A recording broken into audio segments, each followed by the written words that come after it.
The attorney's letter came as a deep shock to me. My Uncle Jeremy had died by his own hand. The coroner's report was unequivocal. He hanged himself in the loft. My initial surprise and distress past, I considered the news. It seemed clear that Derceto had exercised a thoroughly morbid influence on my uncle's mind. That creaking old mansion with its unusual tales, its secret library door, the ancient upstairs clock, all those occult books that my uncle could not resist reading in spite of his fragile nerves. Fate had pointed its finger. Derceto had trapped its prey. Mr. McCarthy, the family lawyer, suggested selling the old house. I immediately opposed the idea. My duty is clear. I must go to Derceto. I tremble at the thought of those dark corridors, those brooding portraits. Yet I am convinced that Uncle Jeremy left a note, a letter of some kind explaining his fateful decision. I remember his voice saying, "Look at the piano, Emily. Look harder. Maybe the secret drawer will yield up an explanation." I have the feeling things will not be so simple. Life is a mystery containing more mysteries. Jeremy taught me that much. Now is the time to confront the mysteries. Derceto is waiting for me. I pray that my fear is nothing more than the fruit of my imagination. Nothing will ever persuade me that my uncle was insane. But why did he, according to the police report, block the loft window with the old wardrobe?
They are coming!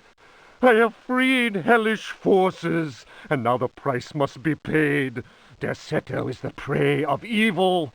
The sun has set. They will find my body, but will not have my soul. I can imagine the master's fury and the terror in the hearts of his slaves. I hear their footsteps. Some may understand what I have done. May God forgive me. Farewell, Jeremy Hartwood.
Fragment of the Myth of the Golden Fleece.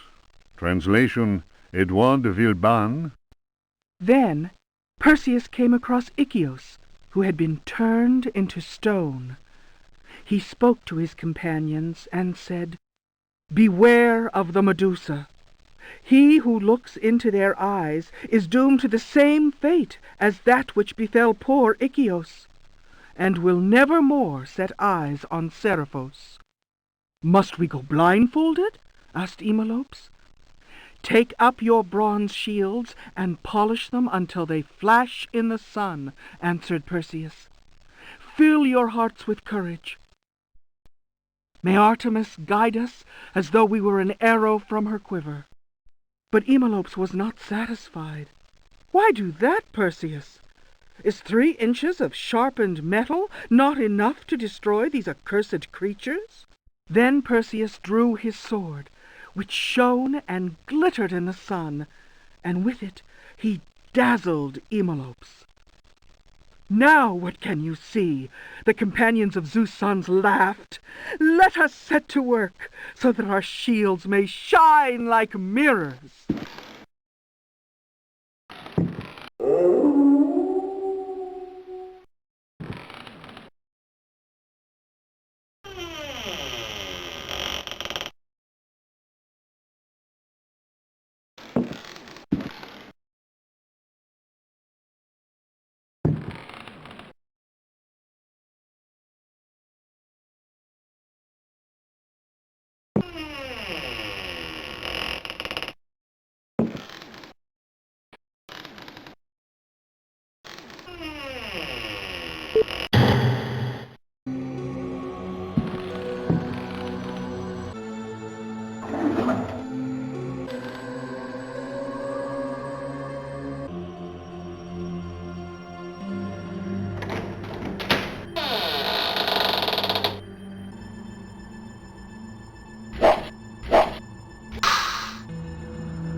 Oh.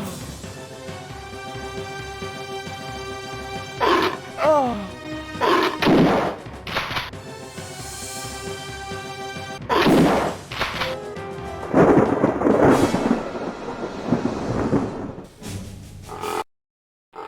Oh.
Oh. Oh.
Diary of Jeremy Hartwood.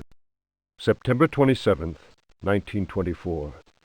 I have decided to keep this diary. Too many inexplicable events have taken place recently. Never have dreams so haunted my every waking moment. Perhaps my romantic mind was too dull, and has only now woken up to these new paths and visions. Some, seeing my recent paintings, may question my sanity.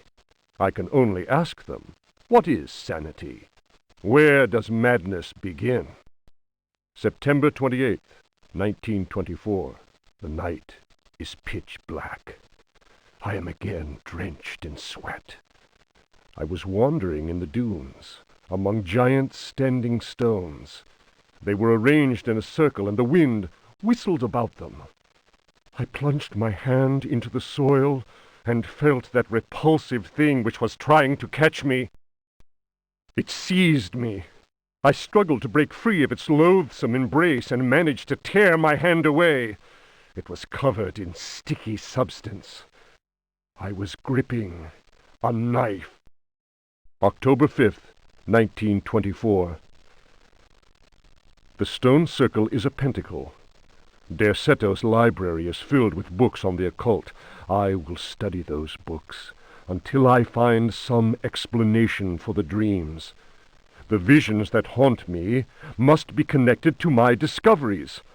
I shall have to undertake a profound exploration of my dreams. December 16th. Dear God, I have found the knife.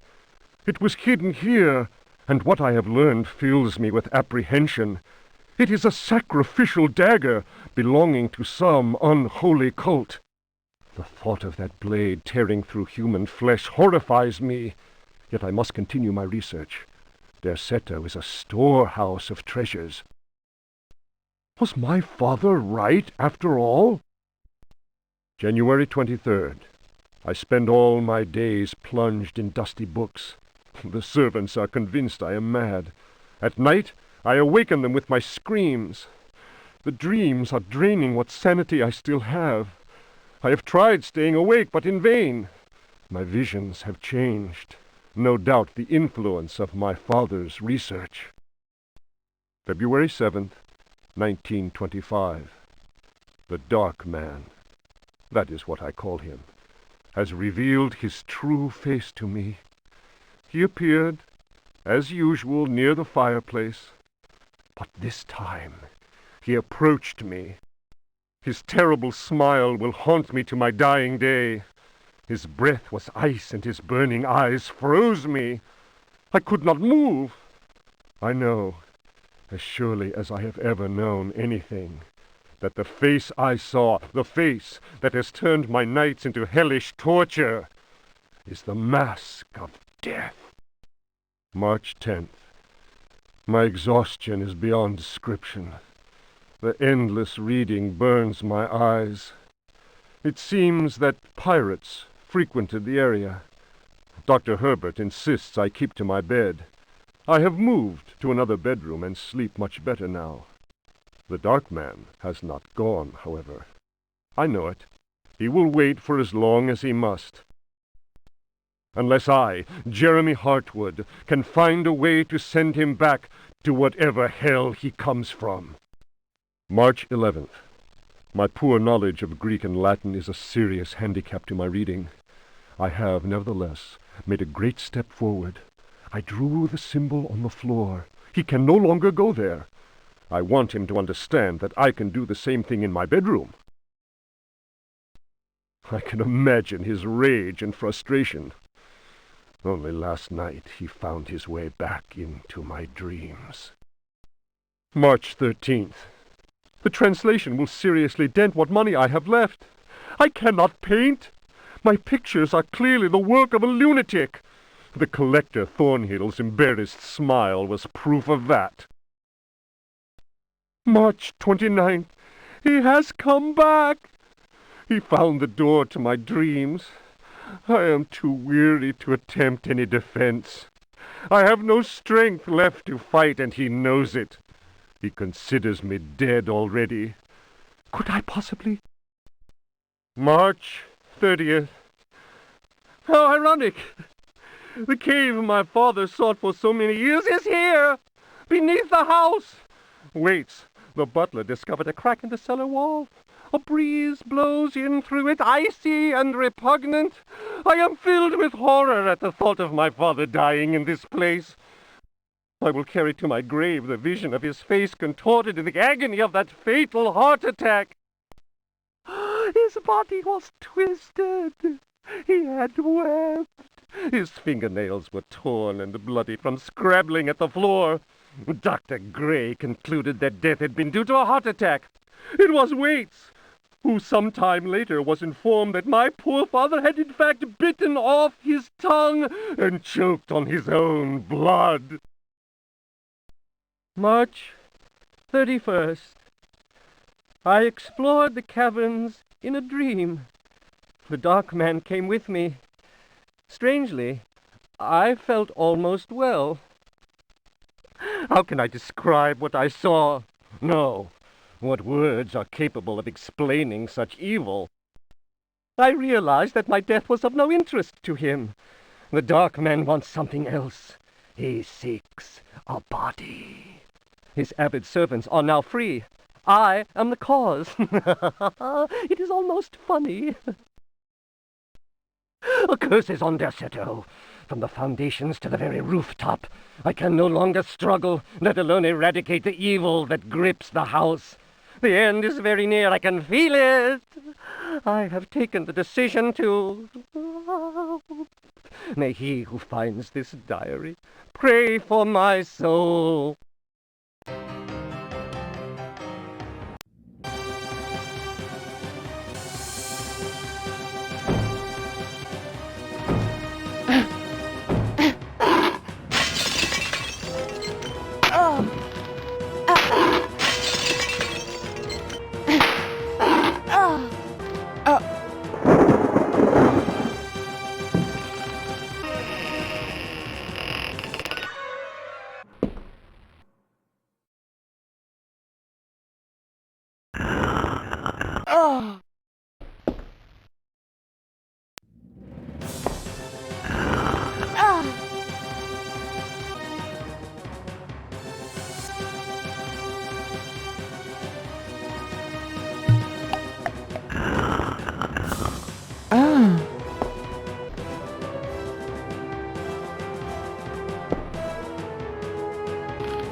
The trial of Captain Preggst, as reported by his faithful companion Elisha Smith, known amongst his fraternity by the awful name of Captain Ellie Hell. Transcribed from the log found aboard the wreck of the frigate Astarte by H. Hartwood. "By all the devils!" roared Preggst, glaring at William, the judge. "Curse it, Will! It'll take much more than every cannon in the blasted navy to make me change me mind. You're the greatest blackguard that ever joined our fraternity. Am I not Preggst, captain of the Astarte, and bloodiest villain in all the 7 seas? Bloody Ezek, they call me.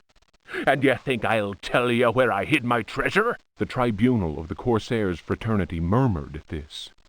Preggst was indeed all he claimed. The judge, One-Eyed William, slammed his fist on the table, and silence was restored. "Shut your mouth, Preggst! You didn't pay the fraternity its rightful share, and that means only one thing. You'll hang by the neck from a yardarm, you scurvy cur!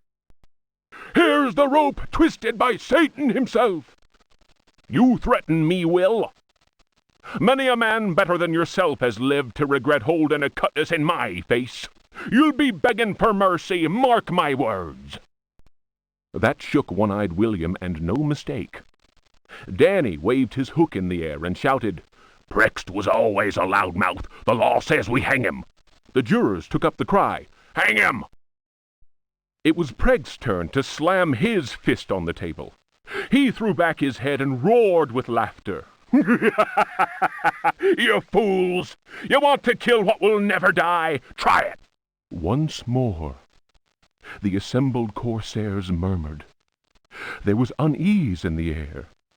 They remembered what happened to Chuck, the gizzard slitter, the man who opened his mouth once too often, and a bitter wind whipped the New England coast.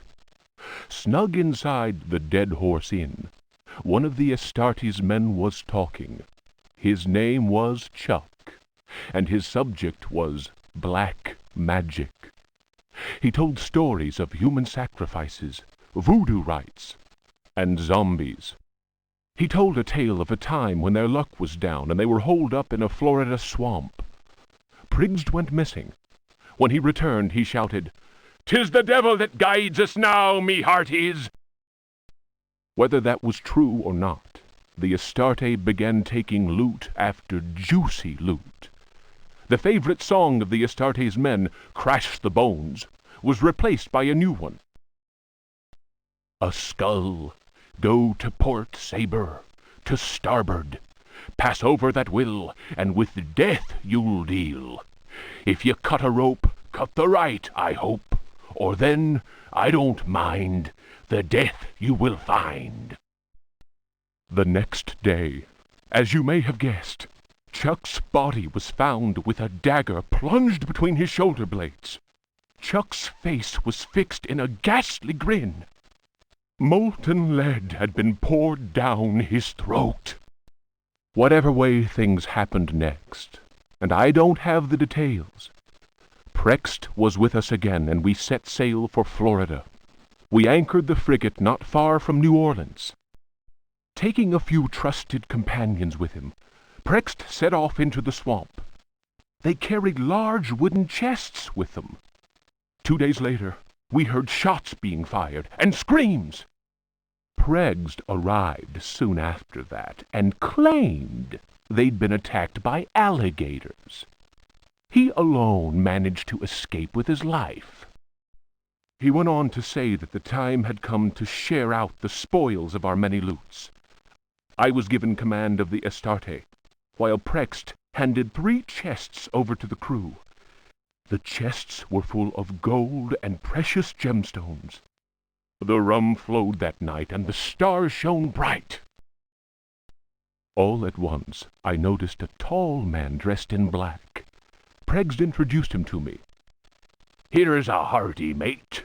You can call him Keith. Many a tale he could tell." Prext laughed loudly and held up a roll of parchment. "And his hideout, none better." The parchment fell to the ground, partly unrolling. I noticed what seemed to be a map of underground tunnels, a veritable maze of caverns. Prext continued, "I'm giving up the pirate's life. The Astarte's in your hands now, my lad. She's a fine ship, and my reputation goes with her. Should any man call me coward, then break his head for me. I'm leaving you only because I found a treasure more precious than the purest of gold." Keith spoke to him then. "It is midnight. They are ready, and we must go." The stranger turned his cold eyes on me and said in a soft, chilling voice, "Sometimes Prext talks too much. Forget what he just said, and maybe you'll live." The fellow's words froze the marrow in my bones, and it was all I could do to mumble, "I'll not breathe a word." The canoe slid away into the night. Their torches disappeared in the distance of the swamp. My snoring companions didn't hear the insidious rhythm of far-off drums.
A Brightness from Afar, by Lord Boleskine, an account of his celebrated voyage to New England, 1824, Alistair Publications, Cambridge.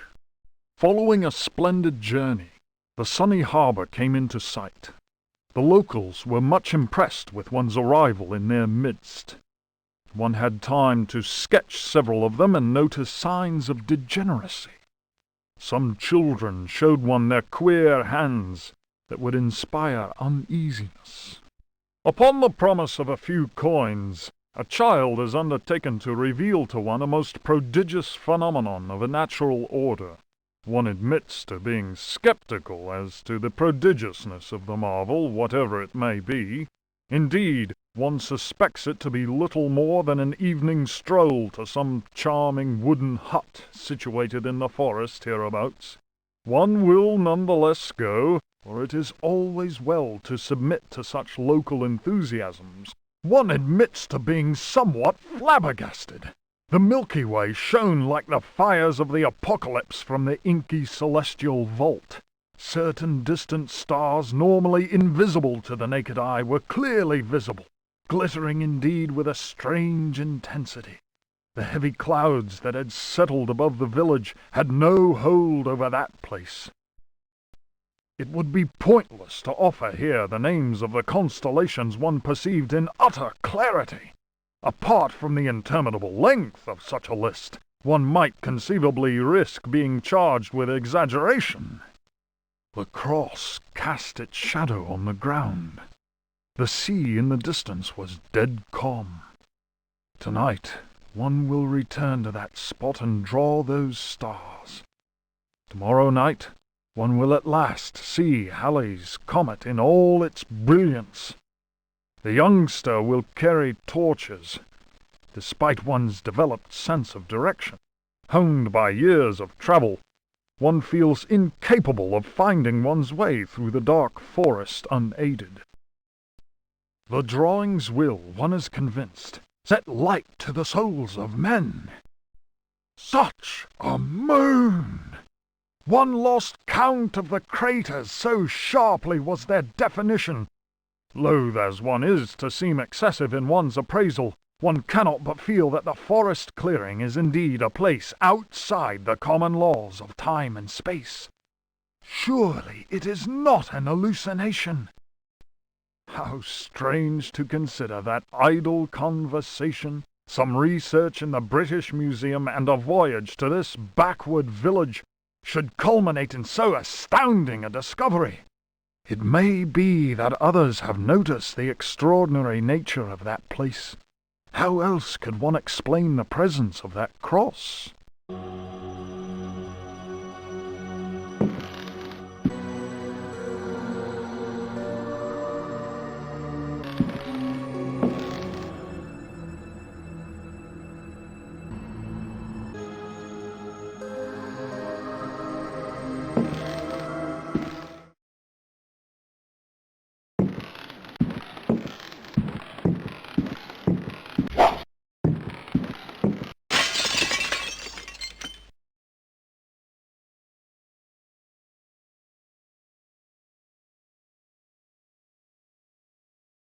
Ugh.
Memories by Alistair Boleskine. Printed in... It was during a conversation with G that one first heard of the New England fishing village of I. The area was apparently the ideal place from which to witness unusual phenomena in space. The quality of the air, along with the conjunction of several favorable factors, made one impatient to get started. Having gleaned what information one could from the British Museum, one set off with all haste.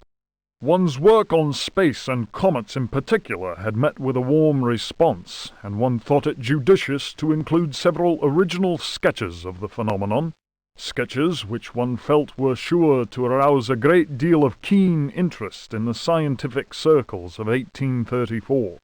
One refers naturally to the passage of Halley's comet. Editor's note: Lord Boleskine's memoirs end at this point. Who knows what extraordinary contributions he might still have made had he not succumbed during his visit to New England to dementia, followed by an early death in St. Andrew's Hospital.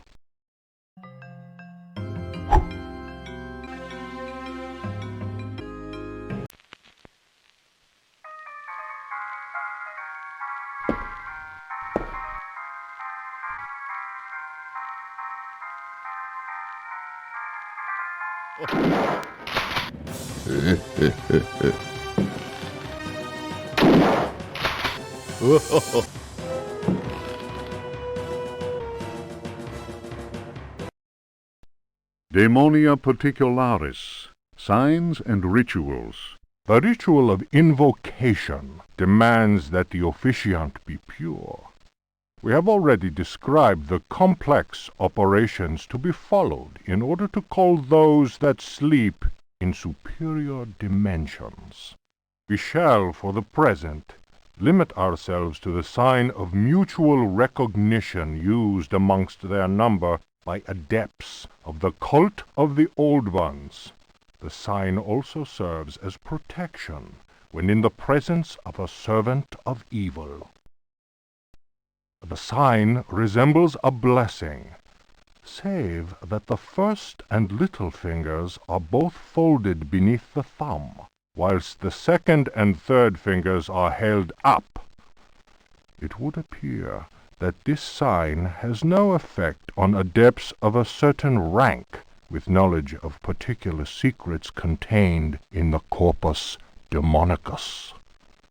The use of such signs is not without considerable risk to the user during any attempt to call upon those from without.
The creatures of night.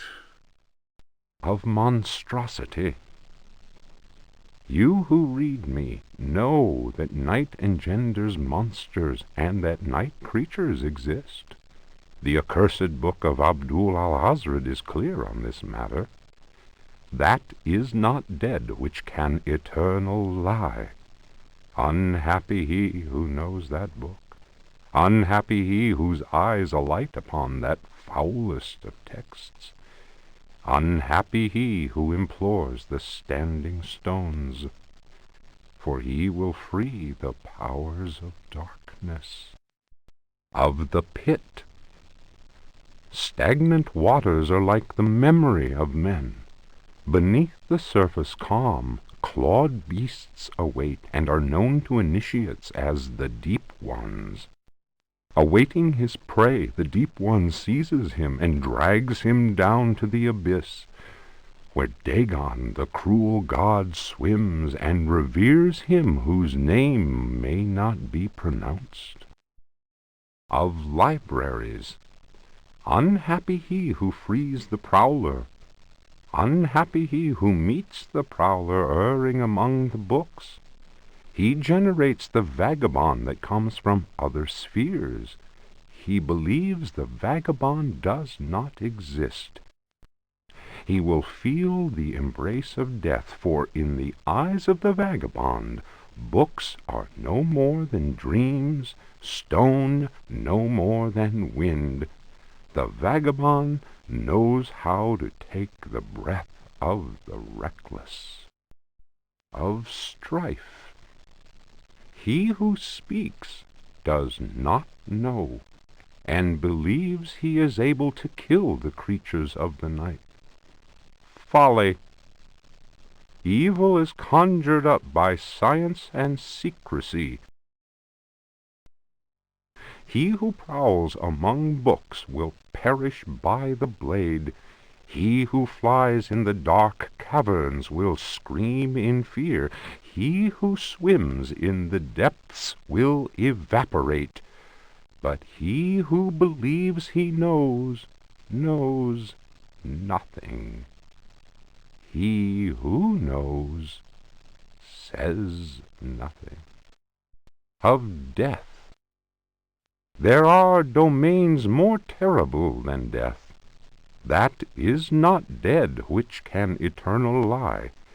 Each creature is conjured up and is not dead, but returns to the origins. A monster, a science. Steel kills the vagabond who never dies. Translator's note. Here ends the manuscript of Hubertus, who died in the library of the convent of Teruella in the year of our Lord 1666. Requiescat in pace.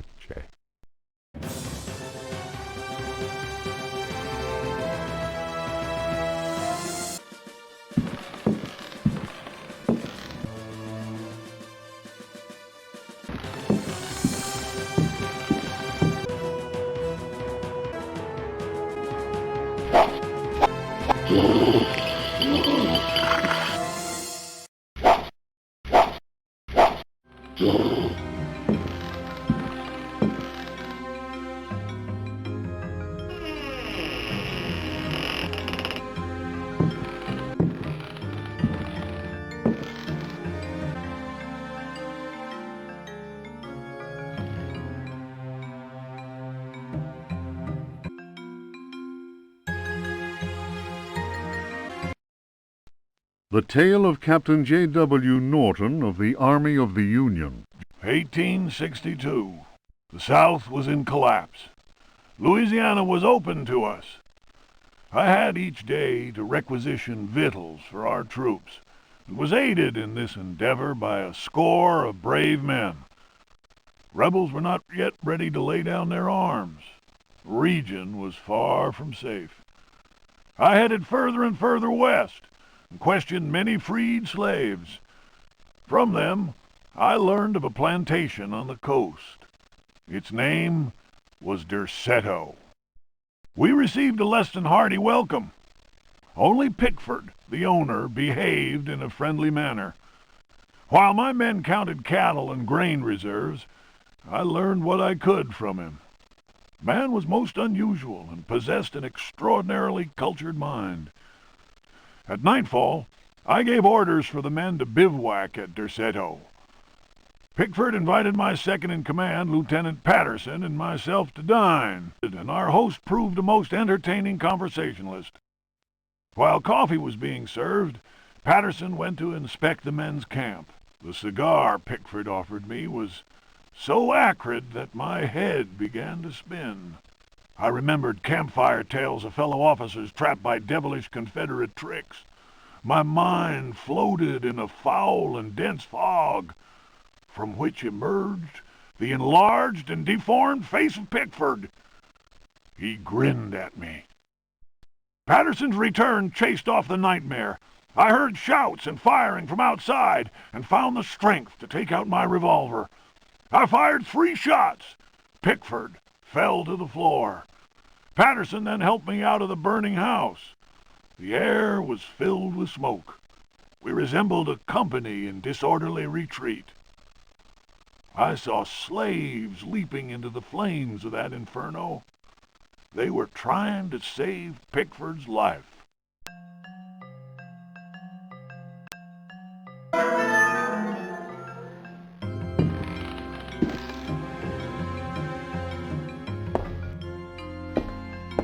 Oh.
Memoirs of a Lost Soul. The mask must fall.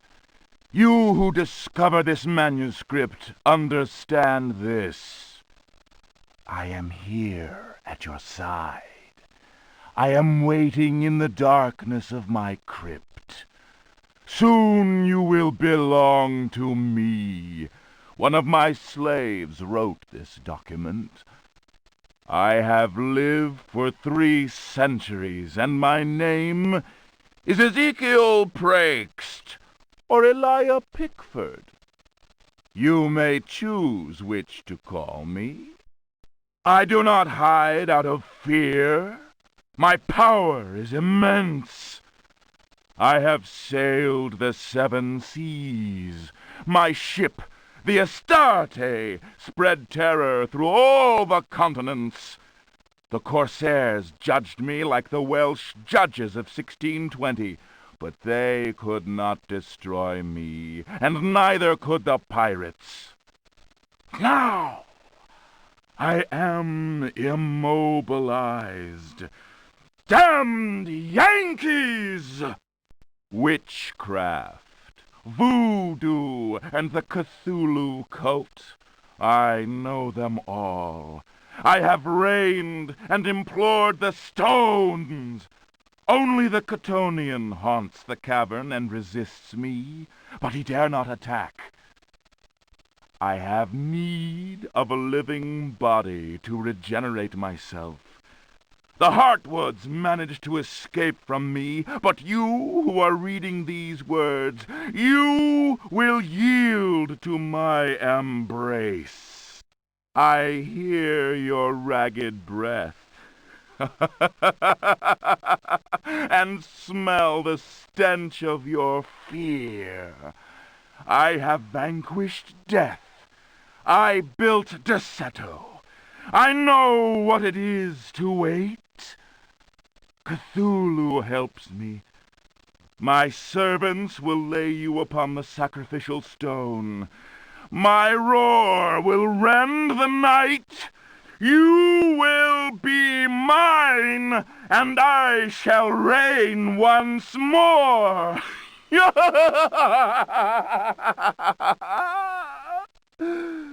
Come to me.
Ludwig Prien, De vermis mysteriis, nomine invocatoris, si non sanctificatus es cave. De vermis mysteriis non absolvo folem legendum, fatum et eum versus. Tibi magnum innominandum signa stellarum nigrarum et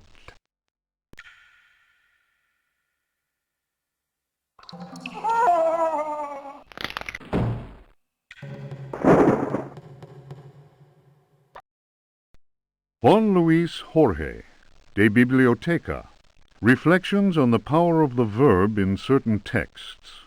Archaeos Publications, 1919, Stafford. Translation does not alter the occult power contained within such forbidden texts. The malevolent energy is in no way diminished. The spell must be cast aloud and clearly, in certain languages or little-known dialects. Maglafar Fathang. The reader will understand that, in the light of these revelations, I would be foolhardy to continue quoting from the text I have before me. If spoken aloud in its entirety, it would surely awaken powerful and malignant forces. I will go further and say that simple reading of some of the more technical passages describing specific practices is in itself a perilous exercise. The ill-prepared reader can easily fall prey to attacks of demented hysteria, not unlike those described in cases of individuals said to be possessed by evil spirits. I recommend the study made by Zempf, Urbain, Grandier, and Loudon, and the reports made by the Reverend Richard Price concerning a number of astonishing, to say the least, exorcisms carried out in a parish near Providence. Given what I have written, we must be grateful to the librarians of the British Museum, who have never allowed consultation of the work of Al-Azif's startling work, the infamous Necronomicon. Copies of that work do exist, in spite of the zeal of book-burning inquisitors. For proof, we need look no further than the British Museum, of course, and the sealed archives of the Miskatonic University in Arkham. Other examples of books whose evil can be unleashed by any thoughtless reader, are von Jutz's von unersprechlichen Kulten, and the abominable De Vermis Mysteries by Ludwig Prien, whose sordid death should be a lesson to all those tempted by a study of the occult.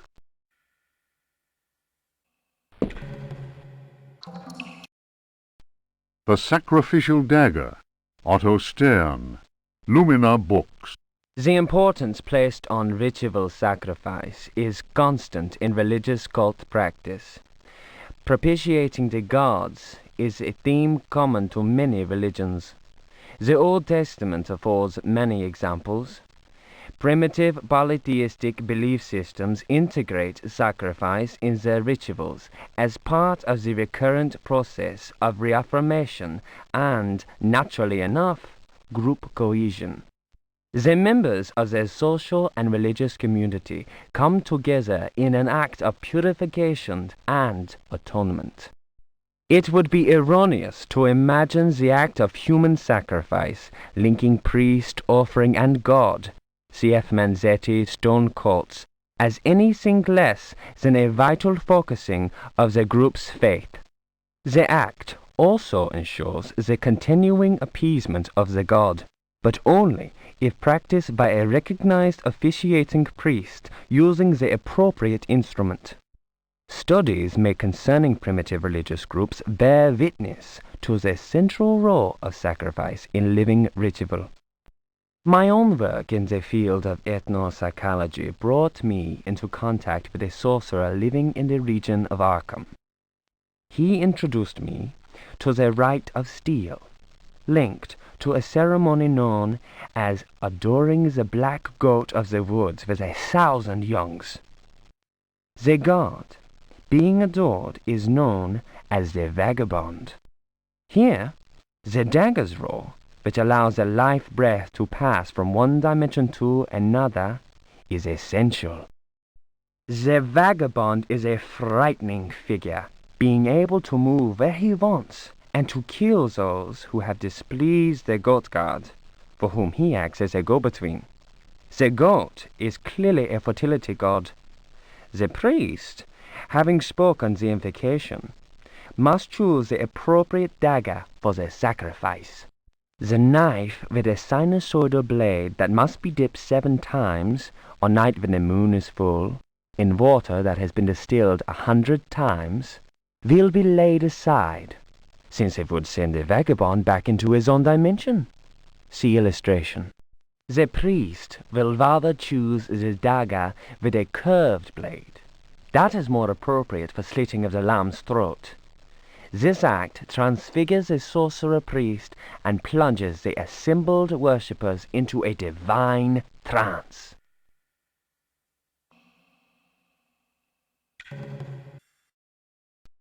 The Book of Yael, Signs of Stone, Eucharistic Rituals of Forbidden Cults. Numerous devilish cults speak of monstrous creatures called the Old Ones. These supernatural beings are believed to be possessed of powers equivalent to those of the gods of antique religions. Adepts of such cults refer to forbidden literature in order to cause these frightful entities to appear before them. What serious student of folk myths has not come across the names of Cthulhu and Shub-Niggurath? It must be said that these creatures wield tremendous power and are difficult to control once they have been unleashed into the world. Those who serve He who goes in shadows protect themselves with signs of stone, carved into the walls of houses or engraved on various objects. For those misguided servants of evil, the best protection appears to be that afforded by the sign of the most ancient gods, engraved in Manar stone, a heavy material said to be disagreeable to the touch. The sinful practices of those who fall into such errors can only lead to the darkest of despair, and are a mortal danger to the soul. Such monsters as those invoked by these foolhardy individuals are engendered when reason drops its guard. Man is easily tempted into perversion. It is why we must forever remain alert and renounce Satan with each breath we take. His ways are infinite in number.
Unfinished chapter of Terra Incognita by Jacob Van Ostate. In those icy and unwelcoming lands, the rites of wizards and healers are deeply rooted in ancient legend. Mysterious and cruel beings are thought to have ruled over the Arctic plains in times past. A cursed city, enclosed by massive walls, is believed to stand to this day.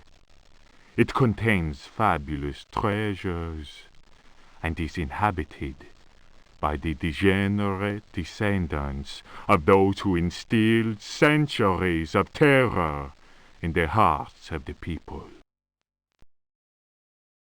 These people, naturally placid, are seized with rage and horror at the very mention of the prisoners of the ice. Were these dreadful captives to be freed from their frozen cells, they would reap a horrifying tribute of human flesh. These blood-curdling beings may be invoked by certain ritual words. They can even be controlled, albeit with the greatest of difficulty. I admit to being impressed by these tales, repeated to me on many occasions and in a number of different places during my travels in the region. I have also seen troubling cult objects, sculpted in a material unknown to me. Another remarkable fact is that local Eskimos experience great distaste in pronouncing certain words, and invariably avoid saying them. Here is a living example of the power that words contain. As it is said in the Bible, in the beginning was the Word. If Rocks Could Talk, or The Story of a Louisiana Plantation by the Marquise de Chamfray. After the criminal selling off of Florida by the foul usurper, my father elected to remain in this inhospitable land, where we were free at least to express our royalist feelings, and hope our country would come to its senses. In 1818, a certain Pickford bought up Ledoux's land, after the poor fellow had ruined himself in unfortunate speculation. Pickford soon turned out to be the most loathsome human we had ever encountered. He was an adventurer of the worst kind, nouveau riche, and bloated with a grotesque sense of self-importance. First came the incessant army of men with shovels, digging into the mountain of earth that was to fill in the surrounding swamp. The undertaking was quite stupendous. We learned from a slave that the final objective was to connect the existing caves with another one of gigantic proportions. Racked by a mania of persecution, Elia Pickford constantly fired his workers and hired new ones. He did all he could to keep anyone from learning about his plans. My father was amused and said, "The poor fool will end up getting lost in his own cave." The walls went up, and tongues started wagging. Our detestable neighbor had been a sailor, a ruffian grown rich on questionable trade. Distasteful stories were told of him. When the work was finished, Pickford invited us to the opening of his rambling mansion, which he named Derceto. My father asked what the strange name meant. Pickford answered, "Derceto reminds me of Astarte, the fertility goddess. Around here, the name is Shub-Niggurath. I believe that a name so steeped in evil should be said aloud came as not such a shock to my father, as he himself confided in me some while later. We left immediately. In June of 1862, Derceto was burned down in unexplained circumstances. It was undoubtedly the deed of some jealous Yankee or another. It was amazing to watch the servants rushing into the flames to try and save their bullet-riddled master. After that terrible night, Derceto fell into ruin. Its blackened walls were soon overgrown, as human-built works always are, by ever-present nature. In 1875, the property was eventually bought by a gentleman whose name was Howard Hartwood. I was sorry that my father, who delighted in fine conversation, was no longer alive to enjoy the company of this new neighbor. Learned and well-versed in history, he had made a particular study of piracy. It was Hartwood who told me that Pickford had commanded a ship that flew the flag of piracy. That explained the scoundrel's great wealth. Hartwood was fascinated by Pickford and undertook a great deal of research in an attempt to find some treasures that he was convinced the pirate had hidden. He went through the ruins inch by inch. He then had the burnt-out house rebuilt exactly as it had been, and refurbished the library that had miraculously escaped the flames on the night of the Great Fire. Hartwood set about studying every volume in that library, and often talked to me of his research. He was a handsome widower, deeply attached to his son Jeremy, who was later to become a professional artist. Hartwood worked incessantly, first from the room I offered him, then from his own freshly restored home, which he rebaptized Derceto. I imagine he hoped to enlist the help of the god of good fortune in his treasure hunt. As far as I have ever been able to tell, all his searching came to nothing. There were no lost treasures to be found at Derceto. I learned of Hartwood's death while I was in Paris. But that, as they say, is another story.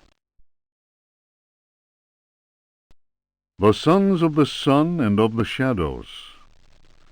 Lieutenant Lope de Vega's account of his astounding travels to the land of the Aztecs. "Holy Christ!" cried Captain Cortez, astonished by the strange rite we beheld. We found the savages half naked, They were throwing balls of silver and gold at each other. They laughed as if demented, clearly maddened by some heathen drug. And yet, should one of them fail to catch the ball thrown in his direction, the poor devil was seized and dragged off to be sacrificed in their temple. As we discovered, this frightful game was a ritual most holy to them, and symbolized the movement of the heavenly bodies. The dropping of a ball foretold a catastrophe. That is what the Aztecs believed in their godless ignorance. Their countless deities could only be appeased through endless human sacrifices. The victim's heart, which was still beating, lay in the hand of the murderous priest. The interior of the temple was surprisingly cool.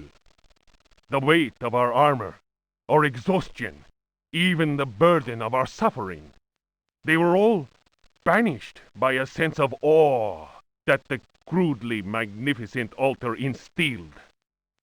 In the tomb-like silence, a deep voice chanted an incantation.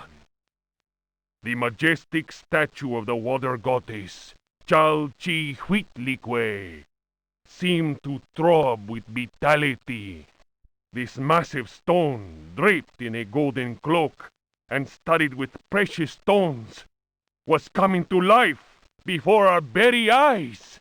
Horror of horrors! The granite eyes of the statue, empty of life only moments before, were now injected with blood. We staggered back in amazement. Dom Jose was taken by a fit of convulsions. He tried to raise up his crucifix, as if to ward off an attack by demons. The heathen priest laughed cruelly. The statue's mouth cracked open in a deathly grin, bearing teeth sharpened to dagger points. Captain Cortez cried, "Attack!" But it was no use. We were glued to the spot. We were unable to move. Our armor seemed to be bolted to the temple floor. Our legs weakened, and we collapsed in a thunder of steel. Only Cortez had the presence of mind to unsheath his dagger. He hurled it at the cackling priest. 4 inches of the finest Toledo steel buried itself in the heathen's face. His blood spurted, splashing the now lifeless idol. We picked ourselves up with difficulty. Never will I forget that terrible moment. My companions, naturally enough, told tales of devilish enchantments cast upon our armor. Whatever the truth of that, I could not deny that the supreme god of the fourth universe had treated us as mere playthings. I am convinced that a terrible energy is yet contained within that heathen statue. A power strong enough to change a proud conquistador into a helpless puppet. Drawing of Chalchihuitlicue by Dom Jose de la Sierra, done before the destruction of the Aztec temple of Tenochtitlan.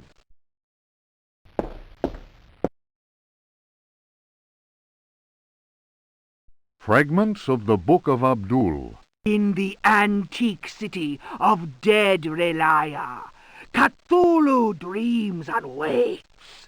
In the pit of time, the unspeakable lies in wait. That is not dead which can eternal lie.